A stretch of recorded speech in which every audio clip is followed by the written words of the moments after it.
Sample paper number 3, जिसमें हम लोग पार्ट ए और पार्ट बी को आज कवर करेंगे। इसके अंदर 41 क्वेश्चन जो है वो हम कवर करने वाले हैं, ठीक है। तो 41 क्वेश्चंस को बहुत इजीली हम सॉल्व करेंगे। सबसे पहला क्वेश्चन हम स्टार्ट करते हैं। To calculate interest on drawing if owner withdrew the following amount, 6,000 किया उसने, फिर 4,000 किया, जुलाई में उसने 8,000 किया, सितंबर को 3,000 किया, नवंबर को उसने 5,000 किया। अब लिखा है कि जो अकाउंट्स हैं वो 31 दिसंबर को क्लोज हो रहे हैं, तो बहुत इंपॉर्टेंट चीज यहाँ पे लिख दी गई है। तो हमको जो मंथ्स कैलकुलेट करना है वो 31 दिसंबर के हिसाब से करना है। पहले हम लिख लेते हैं कि कितने अमाउंट विड्रॉ किया, तो 6,000, उसके बाद 4,000 किया, फिर 8,000 किया, और उसके बाद 3,000 एंड सबसे लास्ट में 5,000 को विड्रॉ किया गया। अब डेट्स देखो कब विड्रॉ किया, ये जनवरी 31 को किया है। अब जनवरी 31 लिखा हुआ है, इसका मतलब ये कि जनवरी को आप कंसिडर नहीं करोगे। तो कितने मंथ्स हो गए, जनवरी 31 से लेके दिसंबर 31 तक गिनेंगे तो ये 11 मंथ्स हो जाते हैं। तो हम यहाँ पे 11 लिख देते हैं। फिर ये मार्च 31 लिखा हुआ है, तो मार्च 31 यानी कि मार्च को भी कंसिडर नहीं करोगे। सो आपके अप्रैल से लेके, मार्च खत्म हो गया तो अप्रैल से 3 हो गए, अप्रैल से लेके 31 दिसंबर तक ये आपके 9 मंथ्स हो जाते हैं, ठीक है। इसके बाद क्या करोगे, इसके बाद 1 जुलाई, जुलाई फर्स्ट बोला है तो जुलाई को यहाँ कंसिडर करना पड़ेगा क्योंकि 1 जुलाई बोला हुआ है। तो 1 जुलाई से लेके 31 दिसंबर तक कितने महीने हो गए, ये आपके महीने हो गए 6। इसके बाद 30 सितंबर बोला है तो सितंबर यहाँ कंसिडर नहीं करना है। तो अगर सितंबर कंसिडर नहीं करेंगे तो अक्टूबर, नवंबर एंड दिसंबर 3 मंथ्स हो जाते हैं। 1 नवंबर बोला है तो नवंबर कंसिडर करना है, तो नवंबर एंड दिसंबर यहाँ हो गए 2 मंथ्स। अब क्या करना है आपको, अपने इन दोनों अमाउंट को यानी कि कितने मंथ्स के लिए आपने विड्रॉ किया है इनको आपको मल्टीप्लाई करना पड़ेगा। तो जब हम मल्टीप्लाई करेंगे तो ये आ जाएगा 66,000, this will come out to be 36,000, इधर आ जाएगा 48,000, then 9,000 and then 10,000। तो ये मान के चलो कि ये आपकी क्या हुई है, आपकी एनुअल ड्राइंग हो गई है। तो जब इसको आप टोटल कर लेंगे तो टोटल करने पे आपको कितना मिलेगा, this will come out to be 1,69,000। ये क्या हो जाएगा, 1,69,000 हो जाएगा, ठीक है। अब 1,69,000 को कितना रेट ऑफ इंटरेस्ट बोला हुआ है, 10% बोला गया है, 10% बोला गया है। और हमने देखा था कि जब हम इस टाइप के क्वेश्चन करते थे जिसमें हम मंथ्स को क्या करते थे, मल्टीप्लाई करते थे, तो हम उसका रेट क्या लेते थे, 1/12 सीधे कर देते थे। तो इसका आंसर आ जाएगा 1,69,000 मल्टीप्लाई बाय 10% इंटू 1/12 हो जाएगा ये, ठीक है। इसको हम क्या कर देंगे, 1/12 कर देंगे क्योंकि हम ऑलरेडी मंथ्स को क्या कर चुके हैं, मल्टीप्लाई कर चुके हैं, ठीक है। तो ये आपका आंसर जो आएगा, this will come out to be 1,408.33 which is option number B. यहाँ पे आपका ऑप्शन नंबर बी आता है, ठीक है। तो इस तरीके से इस क्वेश्चन को सॉल्व किया जाएगा, बहुत इजी है। कोई भी यहाँ पे आपको दिक्कत की कोई बात यहाँ पे नहीं आएगी, आप चिंता बिल्कुल मत करिए, ठीक है। चलो नेक्स्ट क्वेश्चन में बढ़ते हैं। नेक्स्ट क्वेश्चन में बढ़ने के लिए हमको थोड़ा सा डिलीट करना पड़ेगा इन सब चीजों को। Delete all this things. हमारा आज इरेजर जो है वो काम कर नहीं रहा है कुछ रीजंस की वजह से।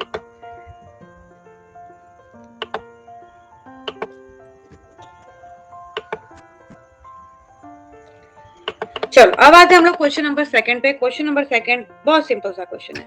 यहाँ पे बोला गया है Hari and Mohan are partners in the ratio 3:2. On 1st April 2015, they admitted John as a new partner with 1/6 लिखा हुआ है, ठीक है। ये कितना है, 1/6 with 1/6 share in profit for the of the firm. Find out the sacrificing or gaining ratio of Mohan. आपको क्या करना है, सैक्रिफाइसिंग या फिर गेनिंग रेशियो किसका निकालना है, मोहन का निकालना है। तो सबसे पहले आप क्या करेंगे, सबसे पहले आप देखेंगे कि जो नया पार्टनर आया है भाई वो कितने शेयर पे आया है, 1/6 शेयर पे आया है। तो 1/6 शेयर पे आया है और जो उनका ओल्ड रेशियो था वो कितना था, 3:2। तो मैंने आपको ट्रिक बताई थी, अगर आपको ओल्ड रेशियो दिया है और न्यू बंदा किस रेशियो पे आया वो दिया है, तो यही आपका क्या बन जाता है, यही आपका सैक्रिफाइसिंग रेशियो बन जाता है कि नहीं बन जाता है, यही आपका क्या बन जाता है, सैक्रिफाइसिंग रेशियो बन जाता है। तो अगर 3:2 आपका सैक्रिफाइसिंग रेशियो है तो इसमें पूछा गया है कि मोहन का कितना है। सो मोहन का आप बोलेंगे ये है 2/5, that is option number D. कितना इजी क्वेश्चन था ये तो सबका सही हुआ होगा मेरे हिसाब से। अब आते हैं हम लोग नेक्स्ट क्वेश्चन पे। नेक्स्ट क्वेश्चन में बोल दिया गया है when partners account are fixed where the drawings will be recorded. अगर पार्टनर्स अकाउंट जो है फिक्स है तो ड्राइंग्स कहाँ पे रिकॉर्ड की जाएंगी, तो पार्टनर अकाउंट अगर फिक्स्ड है तो फिक्स्ड का मतलब क्या है कि आपको बनाना पड़ेगा करंट अकाउंट, ठीक है। जब फिक्स्ड कैपिटल होता है तो दो अकाउंट बनते हैं, एक कैपिटल अकाउंट और एक करंट अकाउंट। कैपिटल अकाउंट की जगह केवल कैपिटल अकाउंट की चीजें लिखी जाती हैं, कैपिटल की चीजें लिखी जाती हैं, बाकी सारी चीजें करंट अकाउंट में आती है। तो अगर पार्टनर का कैपिटल जो है वो फिक्स है तो ऑब्वियसली ड्रॉइंग्स करंट अकाउंट में नोट करी जाएंगी। ऑप्शन नंबर डी बन जाता है यहाँ पे, ठीक है। अब नेक्स्ट क्वेश्चन में आपको पूछा गया है कि विच of the following is not method of calculating value of goodwill. तो हम देखते हैं क्या क्या ऑप्शन है। तो वैसे हमको मालूम है कि तीन वो होते हैं, मेथड होते हैं। एक होता है एवरेज प्रॉफिट मेथड, एक होता है सुपर प्रॉफिट मेथड और एक होता है capitalised value of business.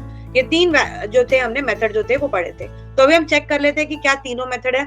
Option A में डिसकाउंटेड कैश फ्लो स्टेटमेंट, तो ऐसा तो हमने कोई गुडविल में पढ़ा ही नहीं है। ऑप्शन ए ही हमको लग रहा है कि ये ऐसा कोई मेथड नहीं है। फिर भी हम जो है ट्रायल एंड एरर से नहीं जाएंगे, हम जो है वो बाकी के दो ऑप्शन भी देख लेते हैं। तो बाकी के दो ऑप्शन में सुपर प्रॉफिट और कैपिटलाइज्ड मेथड दिया हुआ है, तो इसका मतलब क्या है, इसका मतलब ही ये बन जाता है, एक सेकेंड, हाँ, तो इसका मतलब ही बन जाता है आपका कि आपका जो आंसर है वो आपका ऑप्शन नंबर ए ही आ जाएगा। एक बार चेक कर लेते हैं हम लोग अपना option number A, discounted cash flow वाला जो ऑप्शन था वही आपका आंसर हो जाएगा। ये भी क्वेश्चन किसी का गलत नहीं होना चाहिए। तो यहाँ पे आपका आ गया डिस्काउंटेड कैश फ्लो मेथड, ठीक है। तो ये वाला जो पेपर है ये mycbsguide.com पे जो था वो अवेलेबल था, ये वाला पेपर। अगर आपने एक दो चीजें सर्च करी होती तो शायद आपको ये पेपर मिल जाता और वहां से आप क्या कर सकते थे, प्रैक्टिस कर सकते थे। नेक्स्ट क्वेश्चन आता है which of the following is not debited, ध्यान से समझना, which is not debited to old partners capital और current account at the time of admission. जब भी एडमिशन होता है तो इसमें से कौन सा अकाउंट जो है वो डेबिट नहीं किया जाता है, पार्टनर्स के अकाउंट में डेबिट नहीं किया जाता है। तो अगर डेबिट नहीं किया जाता है तो क्या किया जाता होगा, ऑब्वियसली क्रेडिट किया जाता होगा। तो आपको चेक करना है कि कहीं यहाँ पे कोई आइटम आपको क्या कोई करंट एसेट का दिख रहा है। अगर कोई आइटम आपको करंट एसेट का दिख रहा है यानी कि इसको क्या किया जाएगा, डेबिट नहीं किया जाएगा, इसको क्या करेंगे, क्रेडिट करेंगे, ठीक है। सो एडवर्टाइजमेंट सस्पेंस ये हमको लायबिलिटी साइड पे दिखता है, डेफर्ड रेवेन्यू एक्सपेंडिचर ये भी हमको लायबिलिटी साइड पे दिखता है, और प्रीलिमिनरी एक्सपेंसेस ये भी हमको कहाँ दिखता है, अपनी लायबिलिटी साइड पे दिखता है। प्रीपेड एक्सपेंसेस ऐसा आइटम होता है जो कि हम ऑलरेडी पे कर चुके हैं और इसको पे नहीं करना है, तो दिस इज करंट एसेट होती है। और करंट एसेट क्या होती है, पार्टनर के, ओल्ड पार्टनर के करंट अकाउंट या फिर कैपिटल अकाउंट में डेबिट साइड पे नहीं लिखी जाती है, ये नहीं लिखी जाती है, ठीक है। बाकी ये सारे के सारे आइटम क्या होते हैं, पार्टनर में डिस्ट्रीब्यूट कर दिए जाते हैं। नेक्स्ट क्वेश्चन में आता है any change in the relation of partners without affecting the existing partner is called, ये मैंने आपको बताया था, एक मेमोरेंडम ऑफ रीवैल्यूएशन अकाउंट बताया था और एक रीवैल्यूएशन अकाउंट बताया था। तो जो मेमोरेंडम ऑफ रीवैल्यूएशन अकाउंट होता है, ध्यान से समझना, मेमोरेंडम ऑफ रीवैल्यूएशन अकाउंट जो होता है इसको ही रिकंस्टिट्यूशन बोला जाता है।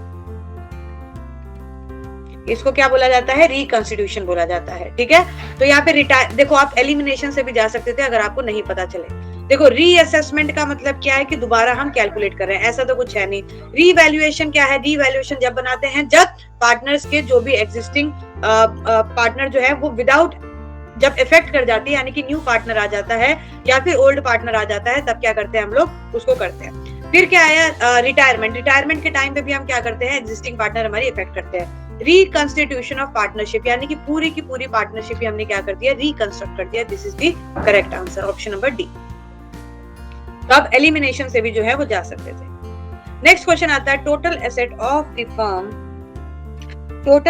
Of the firm including fictitious asset of 5000 are 85,000, ठीक है। 5,000 के साथ इंक्लूड करके 85,000 है। Liabilities of the firms are 30,000, liability कितनी है फर्म की, 30,000। The normal rate of return is 10% per annum and the average profit of the firm is 8,000. Calculate goodwill as per the capitalization of super profit method. यहाँ आपको क्या कौन सा method use करना है, capitalization of super profit method को आपको यहाँ पे यूज करना है और इसको यूज करके आपको बताना है कि आपका इसका आंसर क्या होना चाहिए। तो पहली चीज यहाँ पे बोला गया है कि टोटल एसेट कितनी है आपकी, टोटल एसेट 85,000 है, लेकिन इसमें 5,000 क्या है, फिक्टिशियस एसेट का इंक्लूडेड है। सबसे पहले क्या करेंगे, 85,000 में से हम 5,000 को माइनस कर देते हैं, तो बचा कितना, ये हमारा बचा 80,000। अब इसमें से क्या करनी है, हमको लायबिलिटी माइनस करनी है। तो जब हम लायबिलिटी को माइनस करते हैं तो माइनस किया हमने 30,000 की लायबिलिटी। अभी कितना बचा हमारे पास, अभी हमारे पास बचा 50,000। ठीक है, 50,000 हमारे पास बचा। निकालना है अपना नॉर्मल प्रॉफिट निकालना है। तो नॉर्मल प्रॉफिट निकालने के लिए क्या करेंगे, जो भी आपका कैपिटल एम्प्लॉयड आ रहा है यानी कि 50,000 इंटू क्या करेंगे, इंटू आप इसको नॉर्मल रेट ऑफ रिटर्न करेंगे। तो ये आपका क्या आ जाएगा, 5,000 आ जाएगा, ये आपका 5,000। सो एवरेज प्रॉफिट आपका 5,000 आ रहा है और सुपर प्रॉफिट आपको दिया है 8,000, सॉरी नॉर्मल प्रॉफिट आपका 5,000 आ रहा है, सुपर प्रॉफिट आपको 8,000 दिया हुआ है। तो आपका क्या हो गया, सुपर प्रॉफिट कितना हो गया, super profit will be equal to, ये आपका हो जाएगा 3,000 का। ठीक है, सुपर प्रॉफिट आपका 3,000 का हो गया, यहां तक कोई भी डाउट नहीं होना चाहिए। अब क्या निकालना है, अब आपको गुडविल निकालना है। तो गुडविल निकालने का जो फॉर्मूला है सुपर प्रॉफिट मेथड से, बहुत सिंपल सा फॉर्मूला है। क्या फॉर्मूला है वो, कि आपको अगर गुडविल निकालना है कैपिटलाइज वैल्यू से, तो सुपर प्रॉफिट यानी कि 3,000 इनटू एनआरआर का उल्टा कर देंगे, ये आपका हो जाएगा 100 डिवाइडेड बाय 10 कर देंगे, so this will come out to be 30,000। ठीक है, तो यहाँ पे आपका 30,000 ऑप्शन नंबर बी में हमको दिख रहा है। सिंपल था। ठीक है, सिंपल सा था। सबसे पहले आपको क्या करना था, कैपिटल एम्प्लॉयड निकालना था, असेट माइनस लायबिलिटी करके कैपिटल एम्प्लॉयड आ गया।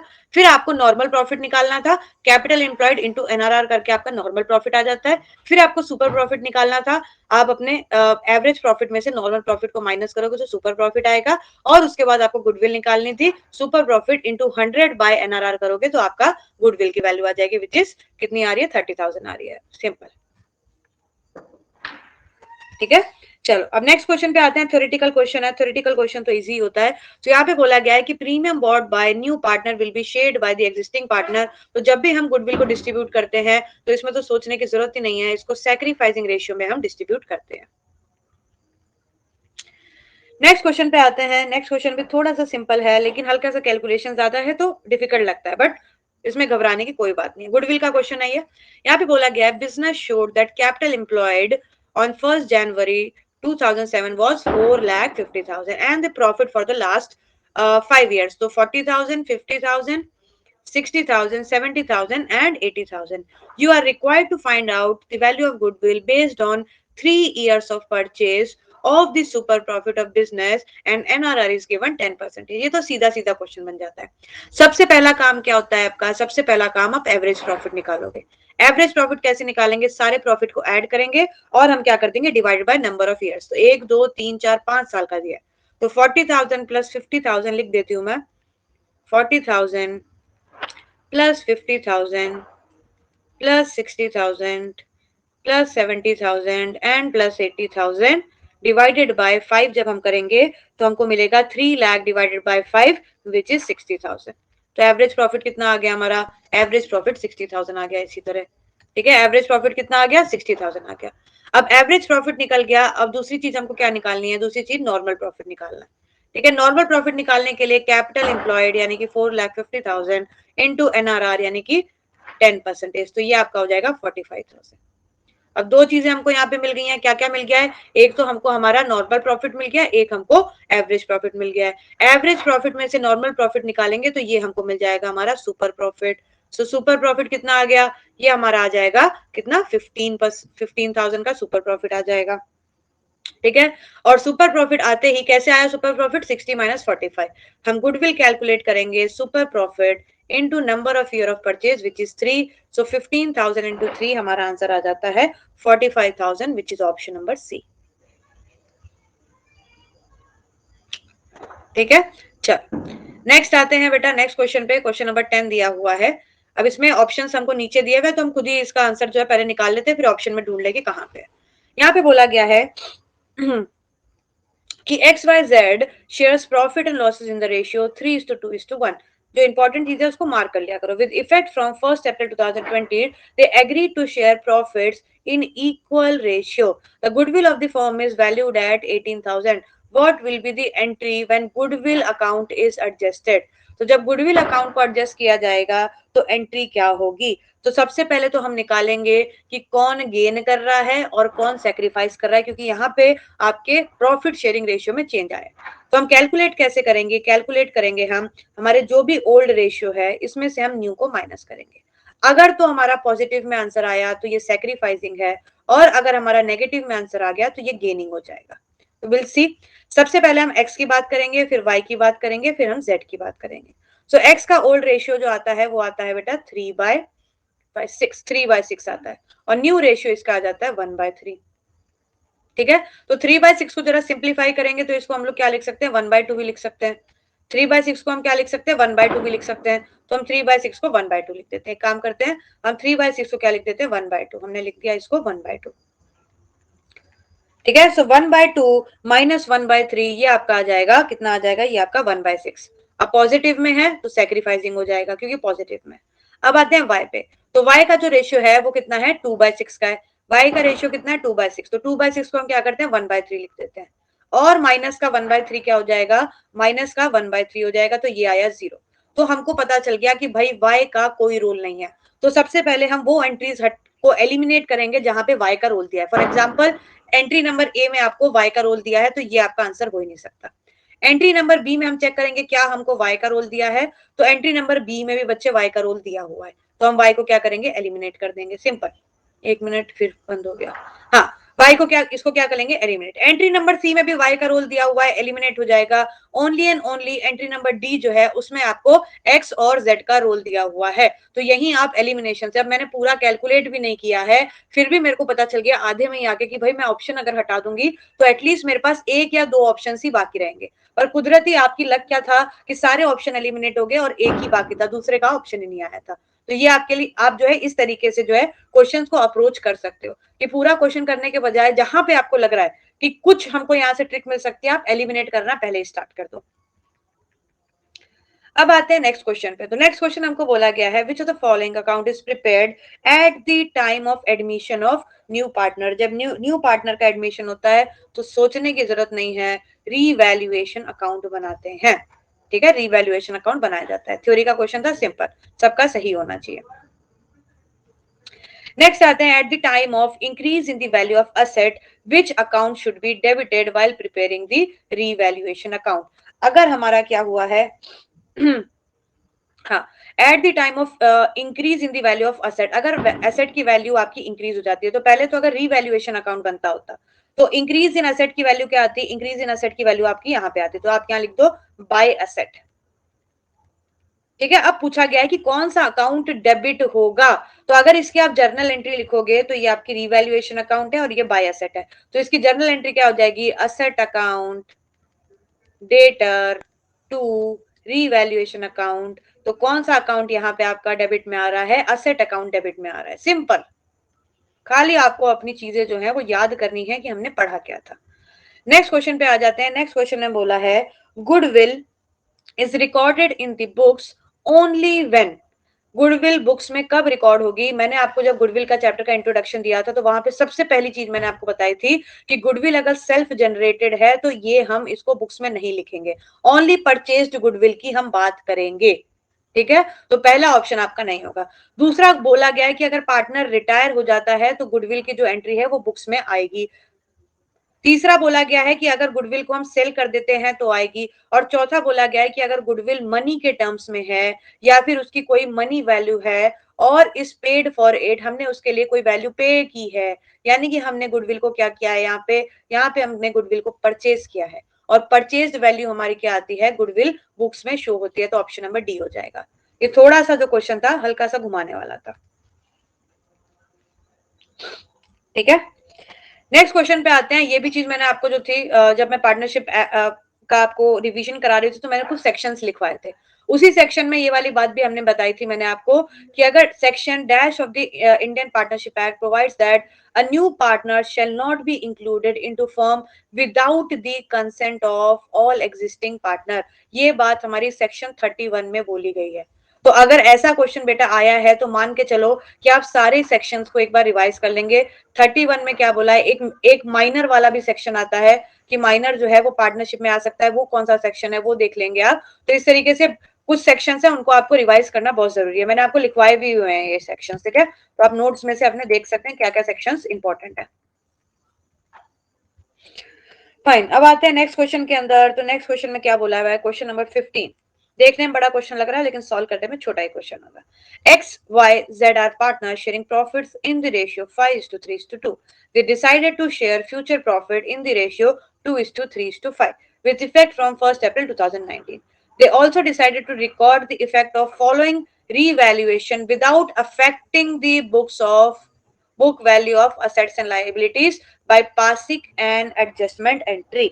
हमको क्या करना है, केवल एडजस्टमेंट एंट्री को पास करना है और अपनी एग्जिस्टिंग वैल्यू को कोई भी हमको अंतर नहीं देना है। तो हमारी एडजस्टिंग एंट्री क्या हो जाएगी, चलो इसको देखते हैं।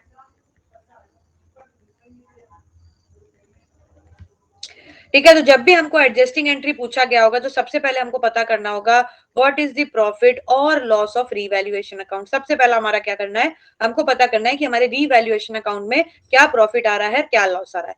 तो हमको बनाना पड़ेगा छोटा सा अपना रीवैल्यूएशन अकाउंट। तो हम बना लेते हैं भाई, छोटा सा रीवैल्यूएशन अकाउंट ही तो बनाना है, बना लेते हैं, 2 मिनट लगेंगे, देखो अभी बन जाता है। चलो यहाँ पे मैं ऊपर बना रही हूँ रीवैल्यूएशन अकाउंट, इधर पे आप देख सकते हैं, इधर पे थोड़ा ध्यान देंगे। तो रीवैल्यूएशन अकाउंट में अपना बना रही हूँ, तो ये रहा मेरा revaluation account. Land and building asset है, असेट की वैल्यू बुक वैल्यू ये है, रिवाइज वैल्यू 4,50,000 है। तो एसेट की वैल्यू इंक्रीज हुई है तो हम लिखते हैं लैंड एंड बिल्डिंग। ठीक है, अब ये क्योंकि आपका बेटा एमसीक्यू का पेपर है तो पूरा फॉर्मेट मत बनाने चले जाना, केवल छोटा छोटा कहीं पे अपना कैलकुलेट करके देख लेना कि किस तरीके से होएगा। अगर आपका सब्जेक्टिव टाइप होता है तो पूरा फॉर्मेट के हिसाब से फिर काम करते हैं। सो कितने से इंक्रीज हुआ, दिस इज इंक्रीज बाय 1,50,000। ठीक है, इसके बाद क्या है, प्लांट एंड मशीनरी असेट है, ये असेट क्या हो रही है, डिक्रीज हो रही है। तो हम लिखेंगे प्लांट एंड मशीनरी असेट हमारी डिक्रीज हो रही है, कितने से, 30,000 से। चलो फिर आता है ट्रेड क्रेडिटर्स, ये हमारी लाइबिलिटी होती है और लाइबिलिटी हमारी क्या हो रही है, डिक्रीज हो रही है। सो लाइबिलिटी डिक्रीज हो रही है, ट्रेड क्रेडिटर हमारा आ जाएगा क्रेडिट साइड पे। तो लाइबिलिटी हमारी डिक्रीज हो रही है, कितने से डिक्रीज हो रही है, 15,000 से डिक्रीज हो रही है, यहाँ आ गया। उसके बाद आउटस्टैंडिंग रेंट, रेंट देना बाकी है, ये भी हमारी लाइबिलिटी, और लाइबिलिटी क्या हो रही है, इंक्रीज हो रही है, कितने से इंक्रीज हो रही है, दिस इज इंक्रीजिंग बाय 45,000। ठीक है, ये क्या हो गया आपका, आउटस्टैंडिंग रेंट हो गया। अब इसमें हम देखते हैं कि हमारा भाई प्रॉफिट कितना आ रहा है। तो इधर का टोटल करेंगे तो 1,65,000 आ रहा है ये, ठीक है, और इधर का टोटल करेंगे तो ये 75,000 आ रहा है। सो 1,65,000 में से अगर हम 75,000 माइनस कर देते हैं तो विल गेट 90,000। कितना मिलेगा हमको, 90,000 यहाँ पे मिलेगा। ठीक है, हमको कितना मिल गया, इधर मिल गया हमको 90,000। 90,000 ही मिलेगा, एक बार क्रॉस चेक कर लेते हैं। 1,65,000, ये आ गया हमारा 75,000। तो 1,65,000 और ये 75,000 हो जाएगा। ठीक है, चलो अब ये आ गया। अब हमको बोला गया कि एडजस्टमेंट एंट्री पास करनी है, तो सबसे पहले हमको क्या निकालना पड़ेगा, ये मैं अब हटा देती हूँ। हमको पता चल गया कि 90,000 को हमको हेर फेर करना है। तो जब 90,000 को हमको हेर फेर करना है तो इसको जरा मैं हटा देती हूँ। ये ना इरेजर कभी कभी काम नहीं करती तो बड़ा दिक्कत हो जाती है, कोई बात नहीं, सह लेंगे थोड़ा। वो दिक्कत होती है जब इरेजर काम नहीं करती है तो, और पता ही नहीं चलता कि क्यों काम नहीं कर रही है, lack of technical knowledge.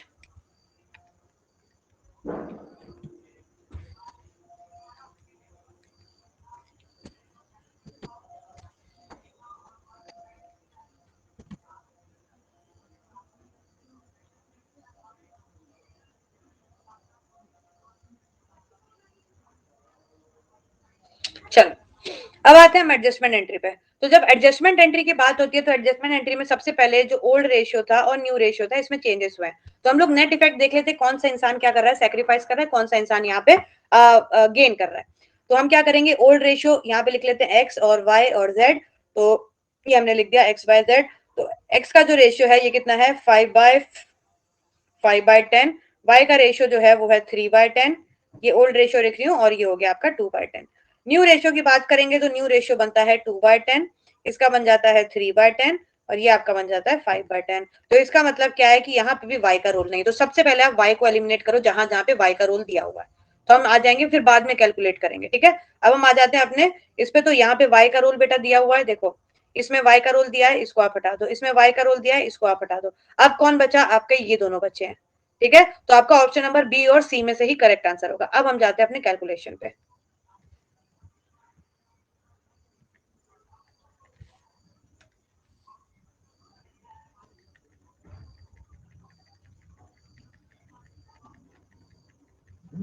Fine, अब हम जाते हैं अपने कैलकुलेशन पे।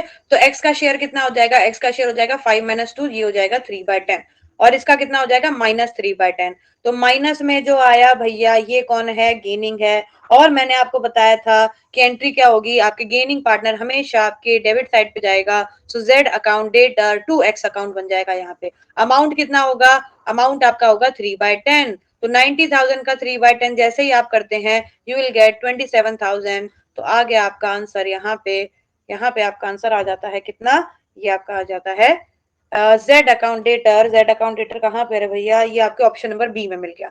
जेड अकाउंट आपका डेटर में और एक्स अकाउंट आपका क्रेडिटर में आ जाता है। ठीक है, ठीक है, कोई भी दिक्कत यहाँ नहीं होनी चाहिए बिल्कुल भी। चलो अब नेक्स्ट क्वेश्चन में बढ़ते हैं बच्चे। नेक्स्ट क्वेश्चन 16th क्वेश्चन देखते हैं। थ्योरेटिकल क्वेश्चन है, कैलकुलेशन की कोई जरूरत नहीं है। In this situation dash a company do not reject any application. अगर ऐसी कोई सिचुएशन आ जाए जहां पे कंपनी को कोई भी रिजेक्शन करने की जरूरत नहीं पड़ेगी, तो ऑप्शन देखते हैं। अगर ओवर सब्सक्रिप्शन है तो यहाँ पे कंपनी रिजेक्ट कर सकती है।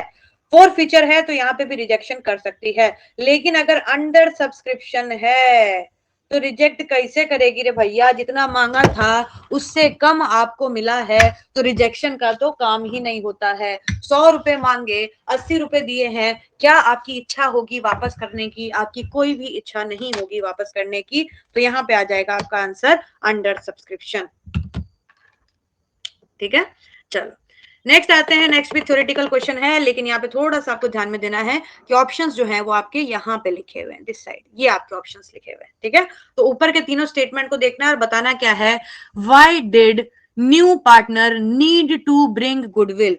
न्यू पार्टनर को गुडविल क्यों लाना पड़ता है, ये आपको पूछा गया है। ठीक है, पहले क्वेश्चन ने बोला है to compensate the sacrificing partner.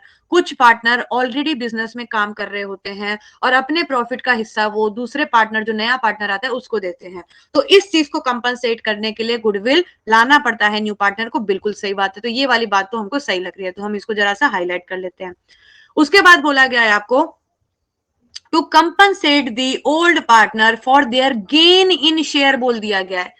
Where as जब न्यू पार्टनर आता है तो जो ओल्ड पार्टनर होते हैं वो क्या करते हैं बेटा, वो सेक्रीफाइस करते हैं। तो ये बात तो गलत इन्होंने बोल दिया, तो ऑप्शन नंबर बी तो गलत ही हो जाता है। अब देखते हैं ऑप्शन नंबर बी कहाँ पे, यहाँ पे इसको हटा दो, यहाँ पे इसको हटा दो, तो ए और सी में से होगा।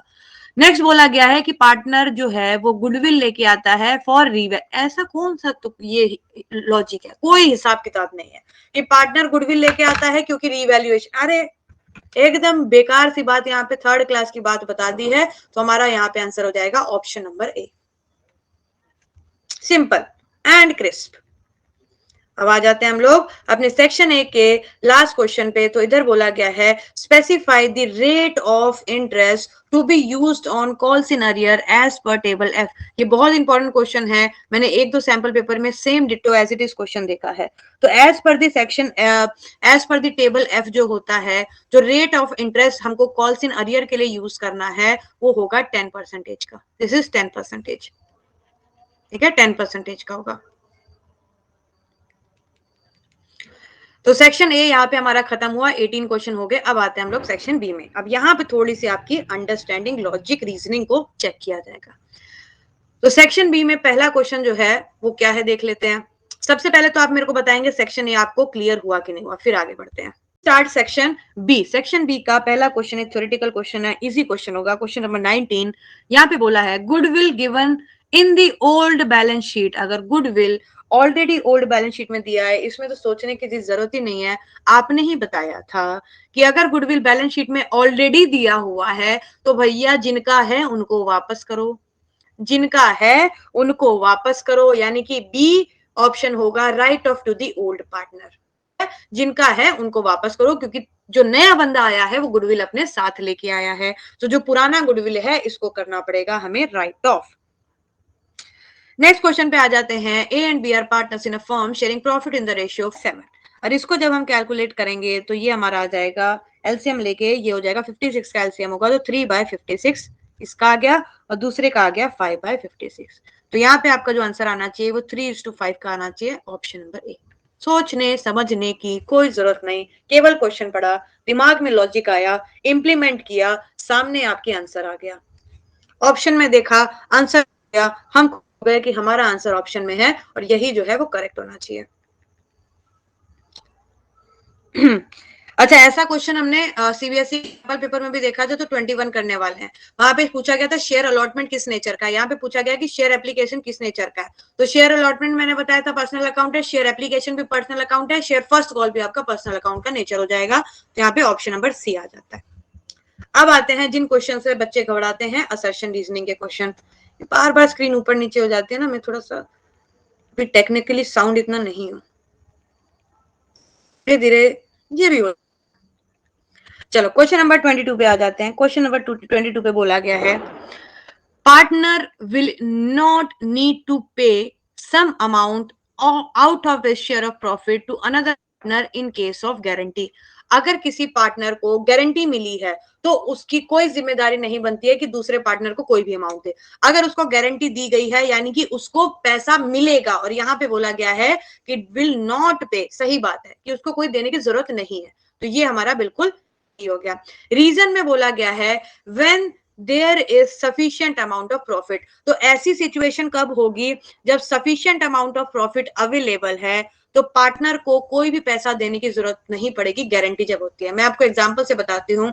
मान लो कि आप 3 पार्टनर हैं ए बी सी, ठीक है। सी को आपने गारंटी किया कि भाई आपको जो है वो 30,000 रुपीज एज अ प्रॉफिट मिलेगा ही मिलेगा, ठीक है। 30,000 आपको एज अ प्रॉफिट मिलेगा ही मिलेगा।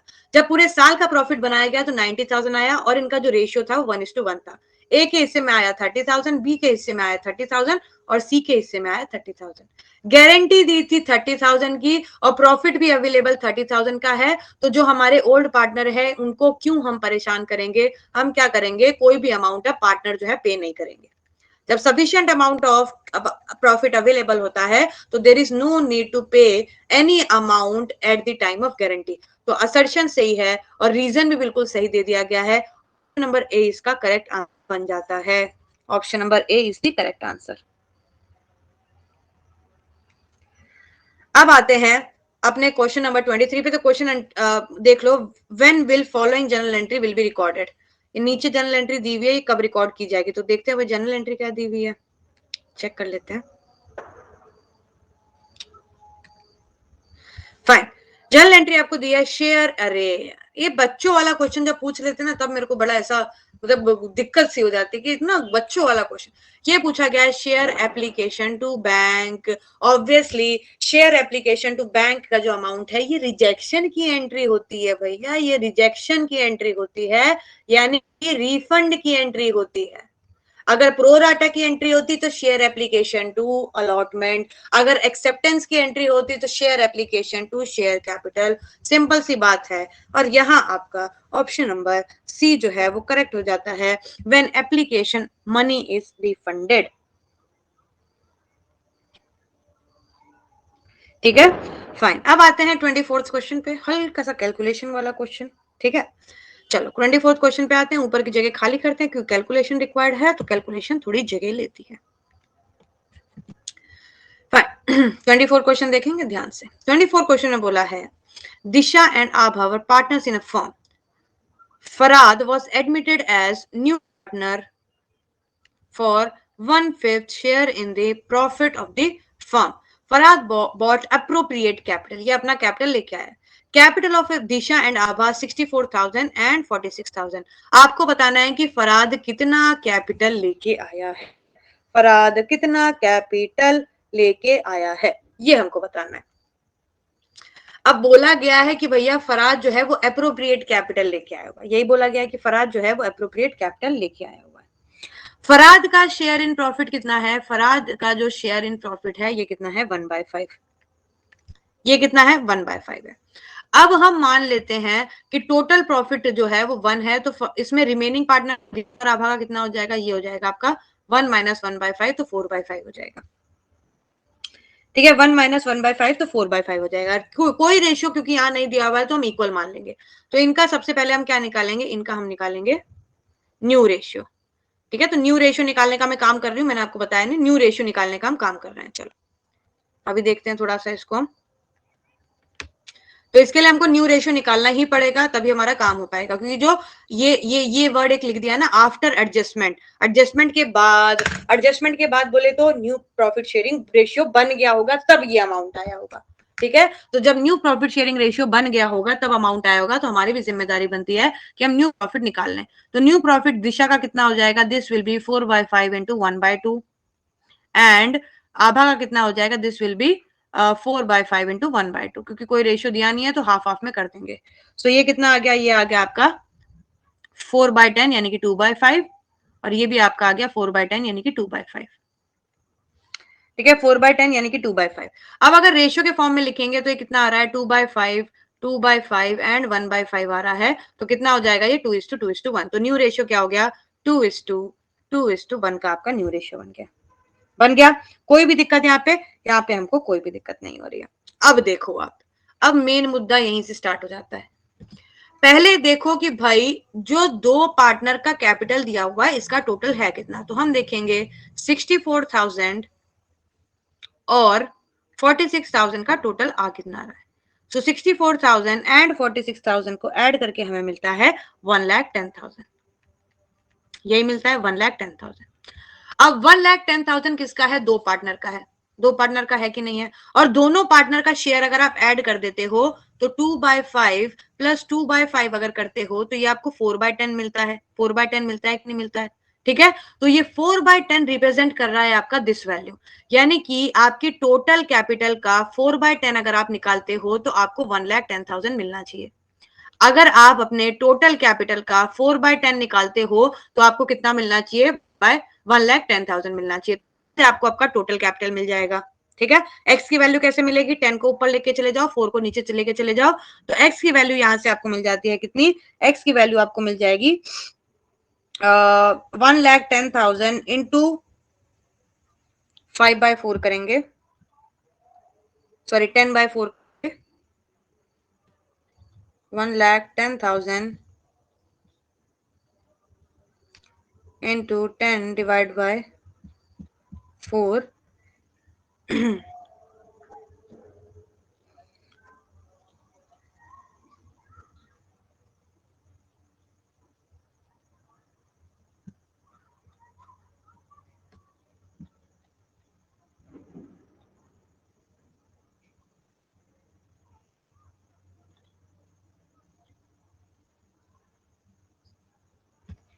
एक मिनट, ओ सॉरी मैंने थोड़ा सा गलत कर दिया, ये मैंने बताते भी नहीं हो कि दीदी प्लस माइनस में आप गड़बड़ कर रही हो। 2/5 प्लस 2/5 जो होता है ये 4/5 हो जाएगा, देखो डिनोमिनेटर थोड़ा प्लस होते हैं, ये 5 हो जाएगा, तो 4/5 ऑफ एक्स क्या हो जाएगा आपका 1,10,000 हो जाएगा। सो एक्स की वैल्यू निकालेंगे तो 1,10,000 इंटू 5/4 करेंगे, ऊपर रेसिप्रोकल हो जाएगा, 5 ऊपर चला जाएगा, 4 नीचे चला जाएगा, सो 1,10,000 this is multiply by 5 and divide by 4 करेंगे, सो ये आ जाएगा 1,37,500, 1,37,500। अब ये 1,37,500 क्या है, ये बेटा 1,37,500 टोटल प्रॉफिट है आपका, और आपको निकालना किसका है, फराद का। तो फराद का शेयर कितना 1/5, तो इंटू करेंगे इसमें 1/5 हम, तो 1,37,000 डिवाइड बाय 5, ये आपका आ जाएगा 27,500, ये आपका क्या आ जाएगा 27,500 आंसर आ जाएगा इसका।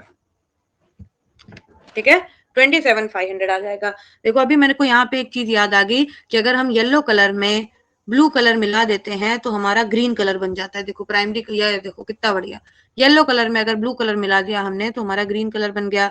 येलो कलर में अगर हम पिंक मिला देंगे तो ये रेड बन जाएगा, और येलो कलर में अगर हम ग्रीन मिला देते हैं तो ग्रीन बनता है। चलो छोड़ो, नहीं बनता है। ठीक है, तो कलर मिक्सिंग हो रही है यहाँ पे, अभी अभी देखा मैंने, चलो तो मजाक की बात थी। अच्छा ये क्वेश्चन समझ आया कि नहीं आया, बताओ जल्दी। ये क्वेश्चन समझ आया आपको, समझ आया ये क्वेश्चन, ये वाला क्वेश्चन समझ आया। मैं एक बार रिपीट भी करा देती हूँ, छोटा सा रिपीटेशन में करा देती हूँ इसका। सबसे पहले क्या हुआ, सबसे पहले हमने देखा कि भाई न्यू प्रॉफिट शेयरिंग रेशियो है कितना, तो हमने निकाल लिया। फिर हमने देखा कि दो का जो कैपिटल दिया हुआ है वो कितना है, ये हमने निकाल लिया यहाँ पे। फिर हमने देखा कि इन दोनों का शेयर अगर हम ऐड कर देते हैं तो हमको कितना मिलता है, तो 4/5 मिलता है, यानी कि टोटल कैपिटल का जो 4/5 इन दोनों का कैपिटल होगा।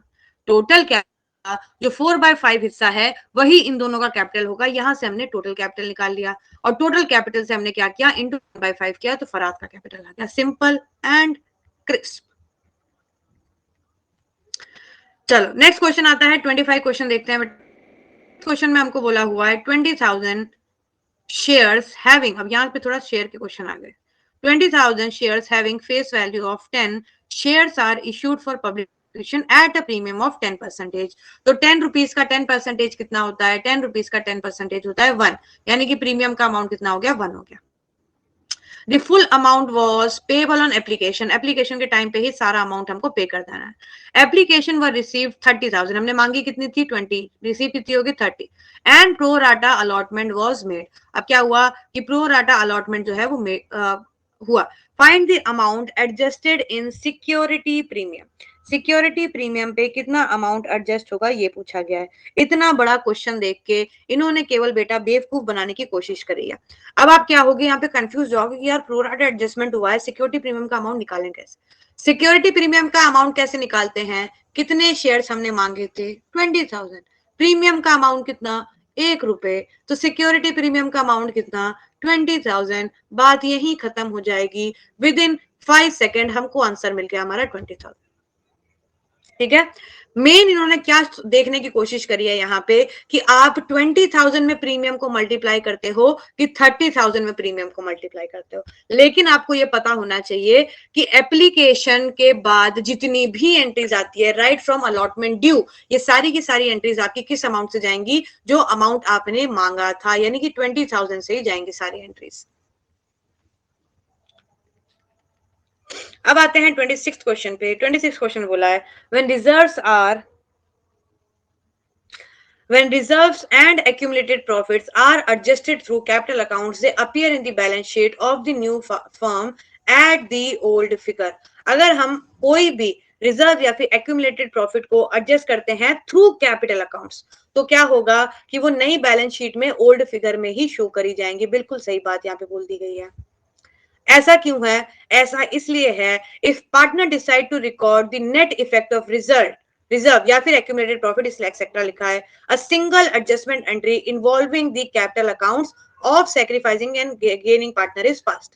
अब इन्होंने रीजन क्या दिया हुआ है कि भाई अगर पार्टनर को कोई भी रिजर्व या फिर एक्यूमुलेटेड प्रॉफिट का कोई भी इफेक्ट देना है तो वो थ्रू कैपिटल अकाउंट्स दे सकते हैं। इसका मतलब आपको बैलेंस शीट में कुछ करने की जरूरत नहीं है। ऊपर भी यही बात बोली है, ऊपर भी यही बात बोली है कि बैलेंस शीट में ओल्ड फिगर में ही हम क्या करेंगे, अमाउंट पुट करेंगे। बिल्कुल, क्योंकि आप जो एडजस्टमेंट कर रहे हो वो कर कहाँ रहे हो, आप कैपिटल अकाउंट में एडजस्टमेंट कर रहे हो। तो क्या आपको बैलेंस शीट में कोई भी एडजस्टमेंट करने की जरूरत नहीं, कोई एडजस्टमेंट करने की जरूरत नहीं। Both A and R true and R is correct explanation of A simple.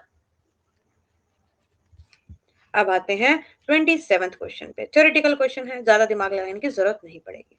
When you record, question पूछा गया है when you record premium received on issue of shares in the balance sheet, हम अच्छा where बोला गया है, हम जो प्रीमियम होता है कहां पे रिकॉर्ड करते हैं, अरे भाई प्रीमियम हम रिकॉर्ड करते हैं रिजर्व एंड सरप्लस के अंदर। लो, प्रीमियम हम कहां रिकॉर्ड करते हैं, रिजर्व एंड सरप्लस के अंदर।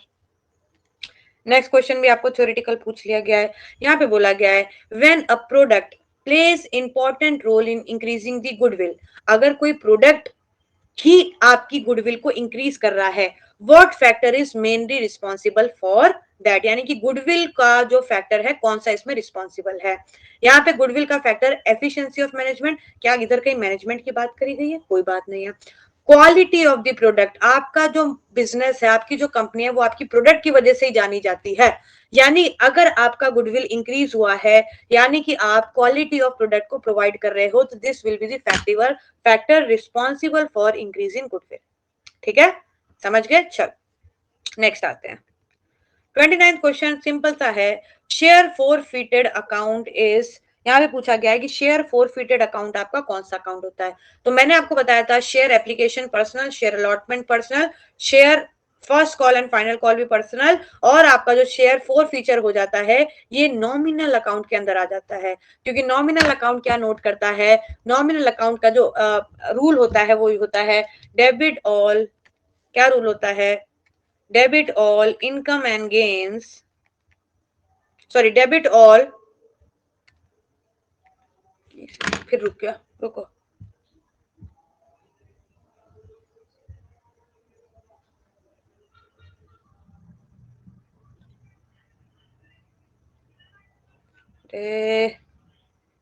चंदा, एक मिनट, कहाँ चला गया, हाँ मिल गया, फाइन।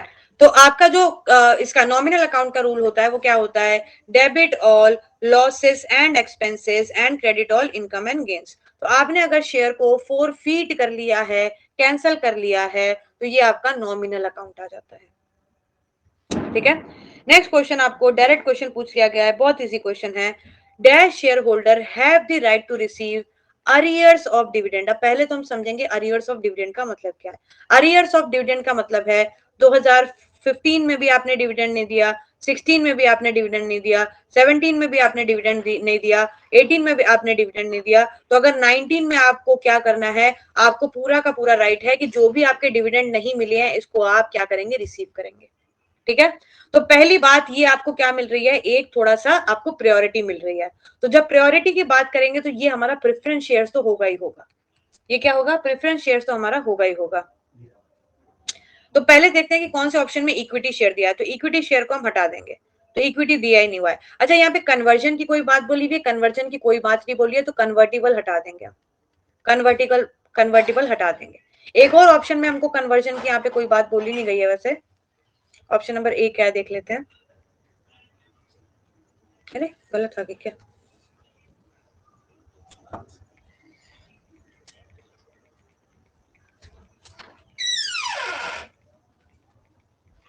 हाँ यहाँ पे रिडीमेबल प्रेफरेंस शेयर बोला है। तो रिडीमेबल प्रेफरेंस शेयर्स कौन होते हैं, जो अपने शेयर्स को रिडीम कर लेते हैं, यानी कि वापस ले लेते हैं। वापस लेने की बात यहाँ पे कुछ नहीं करी गई है, तो ये भी ऑप्शन आ जाएगा।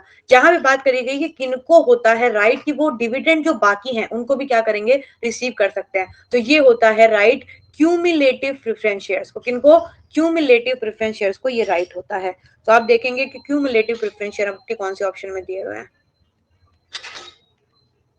ये आपके दिए हुए ऑप्शन नंबर बी में। ठीक है, इनको पूरा का पूरा राइट होता है कि जो भी डिविडेंड इनके अरियर में है, लेने बाकी हैं, वो ये लोग रिसीव कर सकते हैं। ठीक है, बाकी किसी को ये ऐसा राइट नहीं होता है। नेक्स्ट आते हैं 31st क्वेश्चन में। 31st क्वेश्चन में बोला हुआ है equity share holders are those that do not have preference shares. बिल्कुल सही बात है, तो बच्चों की बात यहाँ पे बता दी है। फिर बोला गया equity shares are least issued class of shares and carry minimum risk. वेराज मैंने आपको बताया था कि इक्विटी शेयर जो होते हैं वो मैक्सिमम रिस्क क्या करते हैं, मैक्सिमम रिस्क इसके अंदर इन्वॉल्व होता है। तो ए तो सही है, बट आर आपका क्या है, फॉल्स है। ए क्या है आपका, ट्रू है, बिल्कुल ट्रू है, और आर आपका फॉल्स है। सो ए ट्रू एंड आर फॉल्स यहाँ पे आ जाता है। 32 की बात करते हैं। 32 में बोला है what should be deducted from subscribed share capital while preparing notes to account. Subscribed share capital में से हम कौन सी चीज को माइनस करते हैं, जो हमको नहीं मिलती उसी को तो माइनस करते हैं। तो नहीं मिली कॉल सिनरियर होता है, नहीं मिलती वही तो माइनस करते हैं। फिर क्वेश्चन पूछा है the admission of a new partner is dash of A partnership firm. The admission of a new partner is, अगर हमारी पार्टनर नए पार्टनर का एडमिशन हुआ है, यानी कि मर्ज नहीं हो रहा है, डिसॉल्व भी नहीं हो रहा है, ये रिकॉन्स्टिट्यूट हो रहा है पार्टनरशिप फॉर्म का। पहले पार्टनरशिप फॉर्म हमारी 2 लोगों की थी, अब पार्टनरशिप फॉर्म हमारी 3 लोगों की है, तो पूरी तरीके से हमारी पार्टनरशिप फॉर्म क्या हो रही है, रिकॉन्स्टिट्यूट हो रही है। अब हमको यहाँ पे अरेंज करना है, ऐसा क्वेश्चन हम एक बार पहले भी कोई सैंपल पेपर में कर चुके हैं। इसको हमको अरेंज करना है इन ऑर्डर। तो सबसे पहले बेटा क्या होता है, सबसे पहले होता है प्रमोशन। सबसे पहले क्या की जाती है, प्रमोशन की जाती है। उसके बाद क्या होता है, प्रमोशन के बाद क्या होता है, प्रमोशन के बाद इनकॉर्पोरेशन होता है। इनकॉर्पोरेशन का क्या लेंगे आप, सर्टिफिकेट लेंगे। ठीक है, इनकॉर्पोरेशन का आप सर्टिफिकेट लेने वाले हैं। इनकॉर्पोरेशन का सर्टिफिकेट लेने वाले हैं, यानी कि आप सारे के सारे लीगल फॉर्मेलिटीज और डॉक्यूमेंट जो है उसको पूरा करेंगे। अब इसको पूरा करने के बाद यहाँ पे आपको पता चल जाएगा what is the maximum limit जहां तक आप शेयर्स को सब्सक्राइब करवा सकते हो। तो इसके बाद आप क्या करेंगे, शेयर को सब्सक्राइब करवाएंगे। तो पहला ये हो गया, दूसरा ये हो गया, तीसरा ये हो गया कैपिटल सब्सक्रिप्शन, और चौथे में क्या होगा, कैपिटल आ जाएगा और आप अपने बिजनेस को चला सकते हैं। तो आपका ऑप्शन होना चाहिए A C B D, option number B में आ रहा है A C B D. 35th question देखते हैं। 35th क्वेश्चन में बोला है when partners decided to record the net effect of revaluation account when partners decide to record the net effect of revaluation of asset and liability, a single adjusting entry involving involving dash of gaining partner and sacrificing partner. Partner की बात आ गई है तो यानी कि capital account आ जाता है। तो एडजस्टिंग एंट्री की जैसे ही बेटा बात आ जाती है ना, अगर बोला गया कि एडजस्टिंग एंट्री, तो एडजस्टिंग एंट्री आपके कैपिटल अकाउंट में से जाती है, या तो कैपिटल होगा या तो वो करंट होगा, तो ऑप्शन नंबर सी आ जाता है। ठीक है, नेक्स्ट क्वेश्चन पे आते हैं, और सेक्शन बी का हमारा लास्ट क्वेश्चन है ये, what is the alternate name of authorised share capital. Very good, क्या बच्चों वाला क्वेश्चन पूछा है ये। ऑथराइज्ड शेयर कैपिटल को हम नॉमिनल कैपिटल भी बोलते हैं।